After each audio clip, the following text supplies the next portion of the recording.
Praise the lord.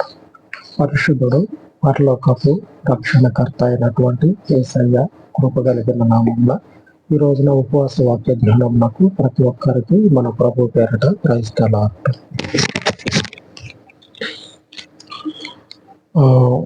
శ్రమలు క్రైస్తవ జీవితము గడిపే ప్రతి ఒక్కరికి కూడా ఆ మనిషి జీవితంలో పాలు నీళ్లు ఎలా కలిసిపోయి ఉంటాయో అలాగ శ్రమలు కూడా కలిసిపోయే ఉంటాయి. ఆత్మీయ జీవితంలో శ్రమ అనేది మనతో పాటు కలిసిపోయి ఉంటుంది. దేవుని యొక్క పవిత్ర రాజ్యానికి అర్హులము అని చెప్పనని, మనము ఆయన రాజ్యానికి వారసులం అని చెప్పనని చెప్పుకునేటువంటి మనకి కూడా మనకే ఈ శ్రమలు అనేవి ఎదురు పడుతూనే ఉంటాయి. ఎంత మనం వాటి నుంచి బయటపడాలని చూసినా సరే ఎదురు పడుతూనే ఉంటాయి. అలాగని చెప్పి నన్ను ఎప్పటికీ ఉంటాయా అంటే ఎప్పటికీ ఉండవు. ఎప్పటికైతే ఉండవు. ఆయన శాంతిని, సమాధానాన్ని దయచేసి మనుషుని యొక్క జీవితానికి నెమ్మదినిచ్చే దేవుడు. మరి అటువంటి దేవుడు మన ఎడల ఈ శ్రమలు ఎందుకు కలుగజేస్తా ఉన్నాడో, ఆ శ్రమలు మనకున్నట్లయితే దేవుని యొక్క ఆ ఉద్దేశము ఎలాగుంటుందో ఒకసారి జ్ఞాపకం చేసుకుందాం. ఈరోజు ఉపవాస వాక్య ధ్యానంలో భాగంగా నిర్గమకాండము 5వ అధ్యాయము 2వ వచనాన్ని చదువుకున్నట్లయితే, ఫరో నేను అతని మాట విని ఇశ్రాయేలీయులను పోనిచ్చుటకు యెహోవా ఎవడు? నేను యెహోవాను ఎరుగను, ఇశ్రాయేలీయులను పోనీయన నేను. వాళ్ళ సంతోషము, వాళ్ళ యొక్క ఆలోచన, వాళ్ళ ముందున్నటువంటి దేవుని యొక్క జీవితం చూసుకొని, వాళ్ళ జీవితాలు దేవునిలో చూసుకొని సంతోషం పట్టలేక రాజుగారి దగ్గరికి పోయి ముందు నిలబడితే, రాజుగారు ముందు ఉన్నటువంటి ఈ ప్రజలకి వచ్చే సమాధానం ఏంటంటే, వారు జీవితాల కంటే, వారి ప్రాణాల కంటే, వాళ్ళన్నిటికీ మించి దేనికి ఎక్కువ అయితే విలువ ఇస్తారో ఆ విలువ ఇచ్చేటువంటి దానినే ఈ ఫరో అనేటువంటి వాడు యెహోవా ఎవడు అని మాట్లాడుతూ ఉంటాడు. వాడు మాట్లాడినటువంటి మాట వీళ్ళు విని గుండెలన్నీ కూడా నీరైపోయి ఉంటాయి. ఎంత మనం సేవ చేసిన, ఎంత కష్టపడ్డాం, సంవత్సరాలు తరబడి, తరాల వెంబడి తరాలు ఈ ఐగుప్తీయులకి ఇంత కష్టం చేసినాం మనం. మా దేవుడు పిలుస్తుండు. ఇప్పుడు దాకా మేము పంటి దిగువన ఈ శ్రమల్ని భరించి ఎందుకున్నామంటే ఈ పిలుపు కొరకే, ఈ యొక్క జీవితం కొరకే మేము ఇప్పటి వరకు ఇదిగో ఇన్ని బాధలు అనుభవించినా అని చెప్పనని వాళ్ళ హృదయంలో ఉన్నటువంటి ఈ ప్రజలు ఆ రాజు ముందు నిలబడి ఈ ఆలోచనలన్నిటిని కూడా జ్ఞాపకం చేసుకుంటా ఉంటే వాళ్ళ పరిస్థితి, కళ్ళల్లో నీళ్లు ఎలాగ వస్తా ఉన్నాయి అంటే ఆపినా కానీ ఆగట్లే. అంత దుఃఖము, అంత బాధ పొంగుకొని వస్తా ఉంది. వాళ్ళు చూడబోతేనేమో సంతోషంతో రాజుగారి ముందు నిలబడితే రాజుగారి నుంచి వచ్చినటువంటి సమాధానం ఇది. పోనీ రాజుగారిని దాటి ఏమన్నా చేద్దామా అంటే వాళ్ళ జీవితానికి ఆ పరిస్థితి లేదు. ఎందుకంటే దేవుని యొక్క ఉద్దేశము, ఆయన యొక్క ఆలోచన మన జీవితాల్లో జరుగుతూ ఉందనుకోండి, మనం ఎక్కడైతే నెమ్మది ఉంటుంది అనుకుంటామో అక్కడే మొదట మనకి అసమాధానం అనేది ఎదురుపడుతుంది. ఈ రాజుగారికి మనం ఎంతగా మనం ఒళ్ళు హోనం చేసుకొని, మన హోనం చేసుకొని శరీరాలని ఆయనకు అప్పచెప్పి ఎంత కష్టం చేసినాం మనకి ఒక మాట, ఒక కోరిక అడిగితే తీర్చకుండా పోడు అని చెప్పనని రాజు ముందు నిలబడితే రాజు చెప్పినటువంటి ప్రత్యుత్తరము ఇదిగో, వాళ్ళు వారి యొక్క ప్రాణాల కంటే ఎక్కువగా ప్రేమించే దేవుణ్ణి ఎవడు అని మాట్లాడుతూ ఉంటారు. దేవుని రాజ్యము ఇటువంటి వారికే చెందుతుంది. కాపాడుకోవాలా, ఒడిసి పట్టుకోవాలా. శ్రమలు మనకి, ఇబ్బందులు మనకు ఎదురుపడ్డాయా, మన ముందున్నాయా? అయితే దేవుని చిత్తము, ఆలోచన, ఆయన యొక్క నిబంధన మన జీవితాల్లో స్థాపించబడి నెరవేరుతా ఉందని గుర్తు. ఆయన యొక్క ఆ ఉద్దేశము జరుగుతా ఉన్నదని గుర్తు. ఆమేన్. పరిశుద్ధుడైన దేవునికి స్తోత్రము కలుగును గాక. ఆయన ఉన్నవాడు, అనువాడై ఉండి ఆయన యొక్క రాజ్యాన్ని మనకిచ్చే దేవుడు. పంచిపెడతాడు. తీసుకోండి, ఇదిగో తినండి అని చెప్పనని ఆ బల్లనాడు ఎట్లాగ మనకి పంచిపెడతారో అలాగ దేవుడు తన రాజ్యాన్ని తన ప్రజలకి పంచిపెడతాడు. తీసుకొని తినండి అని తీసుకొని మీదే రాజ్యం అనుభవించండి అని. ఇప్పుడు పంచుకోవట్లే. ఒకసారి మీరు బయట చూడండి. లోకాన్ని ఎవరంటే అర్హత లేనటువంటి వాళ్ళు పంచుకొని తింటా ఉన్నారు లోకాన్ని. దేవుని ప్రజలైనటువంటి వారికి అధికారం అనుగ్రహించబడ్డదని దేవుడు సెలవిస్తూ ఉంటే, ఈ దేవుని ప్రజలు ఏం చేస్తూ ఉన్నారంటే ఆయన అడుగు జాడల్లో నడవక మనము మరొకరికి ఆహారం అవుతా ఉన్నాం. వాళ్ళు పంచుకుంటా ఉంటే మనము విభాగించబడతా ఉన్నాం. వారికి మనము పంచుకోండి అయ్యా అని చెప్పనని మనల్ని అప్పగించుకుంటా ఉన్నాం. దేవుని యొక్క మనుషులకి అధికారం ఉంది. ఇక్కడ ఉంది, అక్కడ ఉంది.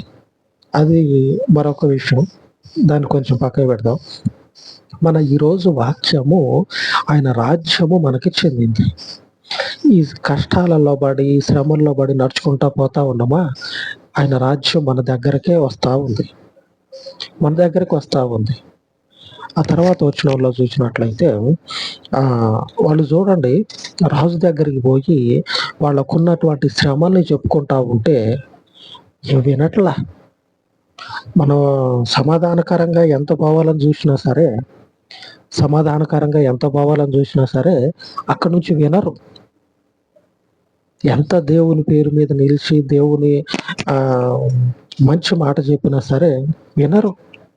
ఎందుకంటే దేవుని రాజ్యము శ్రమలు పొందేటువంటి వారికే ఇవ్వబడ్డది. 18వ వచనంలో రాయబడి ఉంది. 17 నుంచి చదువుకుందాం. అందుకు అతడు మీరు సోమరులు పోయి అందుచేత మేము వెళ్ళి యెహోవాకు బలి అర్పించుటకు సెలవేమని మీరు అడుగుచున్నారు. మీరు పొండి పని చేయుడి, గడ్డి మీకు ఇయ్యబడదు. అయితే ఇటుకల లెక్క మీరు అప్పగింపక తప్పదని చెప్పాను. మీరు సోమరిపోతులు, మంచోళ్ళు కాదు, మీరు సోమరిపోతులు. ఇంత సోమరిపోతులైనటువంటి మీరు పని తప్పించుకోవటం కోసం దేవుని పేరు చెప్పుకొని అట్లా కొన్ని రోజులు బయటికి పోయి షికారు చేద్దామని చెప్పని అనుకుంటా ఉన్నారు. మనం కూడా చేయలే. దేవుని పేరు చెప్పుకొని స్కూల్ ఎగ్గొట్టడం, దేవుని పేరు చెప్పుకొని ఏదైతే చేయాల్సి వస్తుందో దానిని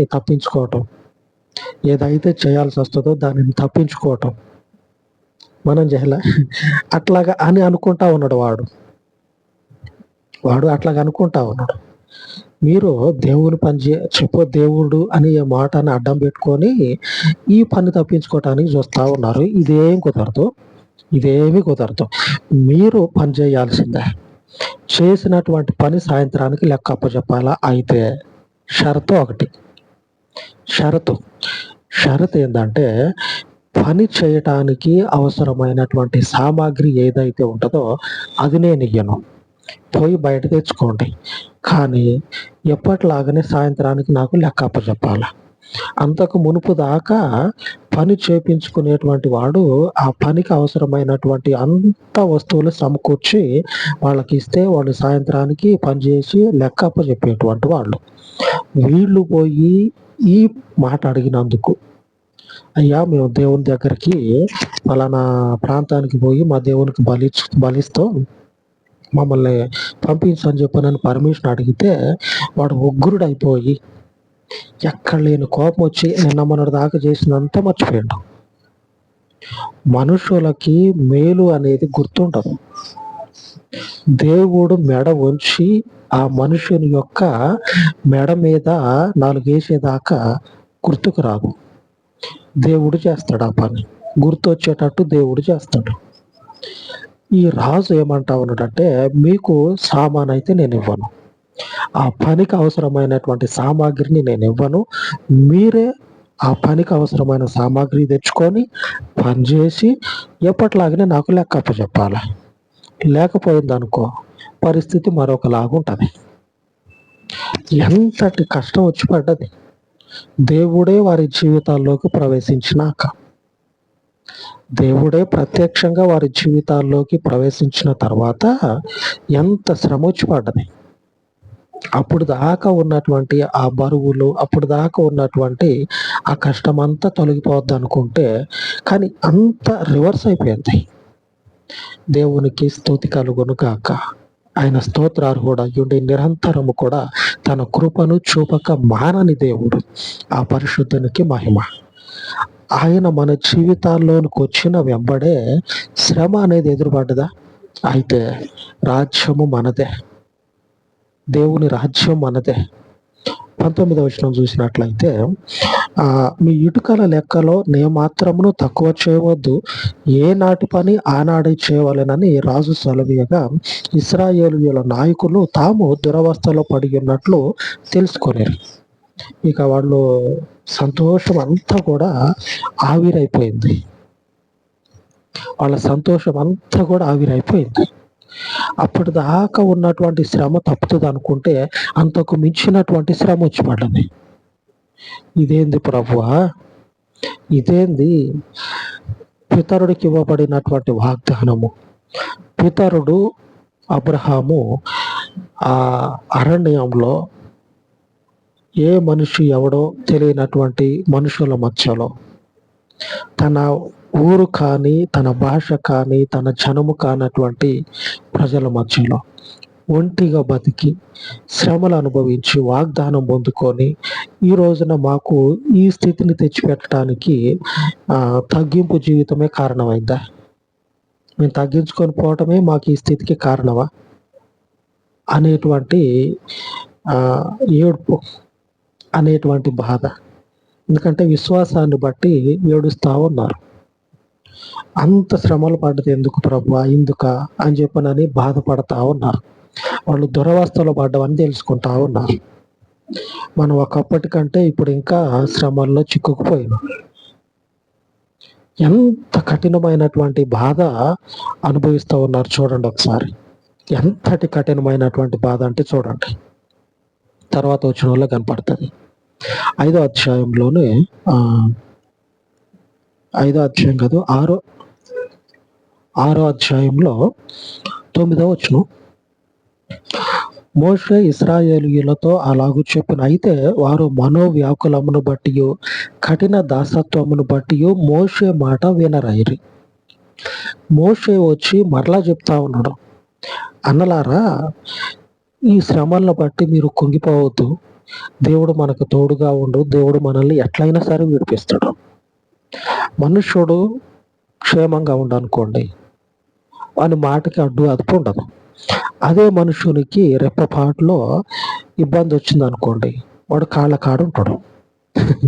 దేవునికి స్తోత్రం. కాళ్ళ కాడు ఉంటాడు, కాళ్ళు మొక్కుతాడు. మనుషుని మాటని ఎప్పుడు కూడా పట్టించుకోవద్దు.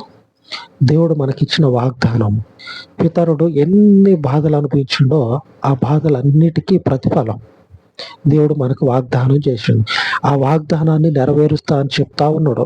కాబట్టి వాడు చెప్పినటువంటి మాటలకి భయపడకాకండి అన్నలారా అని అంటే, వాళ్ళు ఆ మాట కూడా వినేటువంటి స్పృహలో లేరు. ఆ మాట కూడా వినే స్పృహలో లేరు. అంటే అర్థం తెలుసా?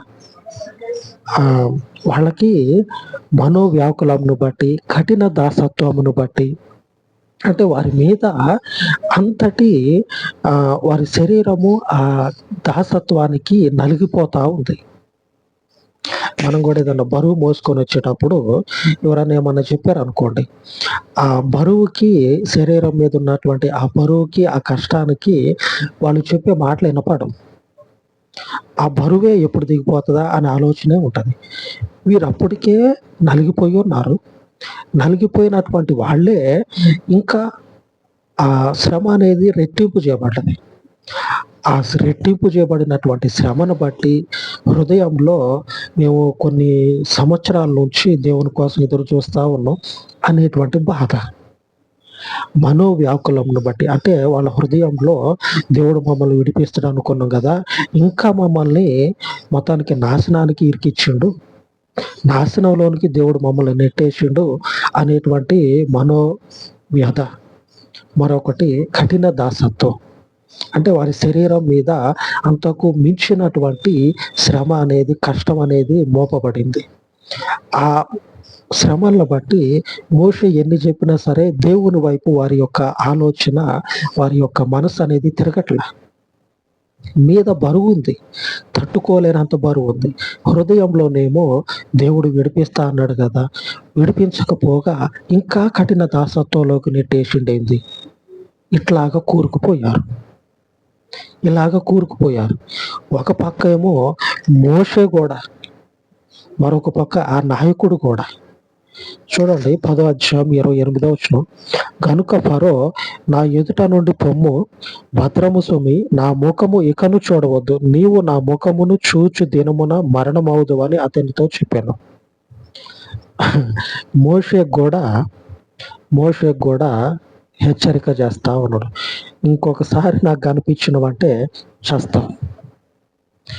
ఎంతటి కష్టాలు, ఎంతటి బాధలు, ఎంతటి వేదనలు. దేవునికే స్తోత్రం. వీటన్నిటిలో కూడా ఆయన మనకు రాజ్యాన్ని సిద్ధపరుస్తా ఉన్నాడు. దేవుని రాజ్యం మనది.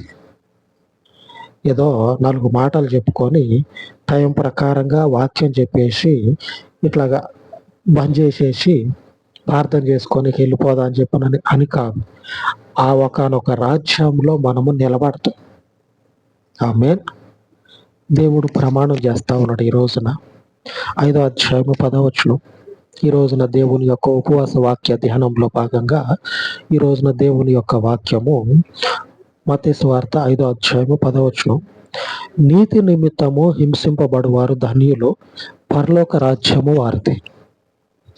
నీతి నిమిత్తము, దేవునిని బట్టి, క్రీస్తుని బట్టి, పాత నిబంధన కాలంలో దేవుని వాగ్దానాన్ని బట్టి, దేవునిని బట్టి, ఈ నూతన నిబంధన కాలంలో, ఈ కడవరి గడియలలో క్రీస్తును బట్టి, ఆయన యొక్క పిలుపును బట్టి, ఆయన యొక్క రక్షణను బట్టి హింసింపబడేటువంటి మనందరి జీవితాలలో ఆయన రాజ్యం అనుగ్రహించబడతా ఉంది.